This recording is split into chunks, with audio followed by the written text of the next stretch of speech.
नमस्कार दर्शक बंधु गुड मॉर्निंग। आज जुलाई 25 तारीख आज भिडियो रे आपण माने जानिबा को पाइबे आज सकाळर तीनोटी गुरुत्वपूर्ण खबर। तेबे दर्शक बंधु आसंतु जानिबा कोन रहिछि संपूर्ण खबर। ता पूर्वरु भिडियो को लाइक करबा सहित आगो को एपरि भिडियो देखिबा को चाहुथिले सब्सक्राइब करी बेल आइकन को दबाई रखिबे एवं आपण माने ए भिडियो को केउ जिल्लारु देखुछंती कमेंट करिकि निहाती जणाइबे।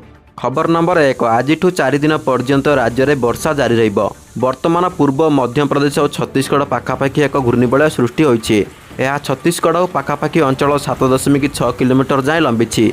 अन्यपटे आसंता 48 घंटा मध्य बंगोपसागर एक लघुचाप सृष्टि होबार संभावना रही। फल राज्य में आसंता 4 दिन जाए वर्षा जारी रहिबा सह एही समय अनेक स्थान में प्रबल अति प्रबल वर्षार संभावना थिबा पाणीपाग केन्द्र पक्षरु कुहाଯାଇଛି। तेबे बालेश्वर, मयूरभंज, केन्दुझर, सुंदरगढ़, भद्रक आदि जिले में प्रबल अति प्रबल वर्षार आशंका थिबा बेले ढेंकानाल, संबलपुर, झारसुगुड़ा, बरगढ़, अनुगुल, देवगढ़, जाजपुर में प्रबल वर्षार आशंका रही।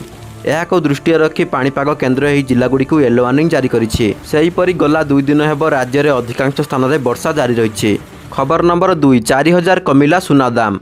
आज भारतीय बजार में 24 कैरेट सुना दर 10 ग्राम प्रति 70,850 टंका होइतिबा बेले 22 कैरेट सुना ग्राम पिछा 64,940 टंका रही। सेहीपरि भुवनेश्वर में 22 कैरेट सुना दर 64,940 टंका पहुंचीथिबा बेले 24 कैरेट सुना दर 70,850 टंका होइछि। अन्यपटे रूपा दर केजी प्रति 87,900 टंका होइछि। खबर नंबर 3 दुर्घटना ह्रास और यात्री सुरक्षा को सरकार गुरुत्व दैछंती। गाड़ी मोटर चलाचल उपरे कड़ाकड़ी नियम पालन करने वाणिज्य और परिवहन मंत्री विभूति भूषण जेना निर्देश दैछंती। मंत्री निर्देश क्रमे राज्य परिवहन आयुक्त अमिताभ ठाकुर निर्देशावली जारी करिछंती।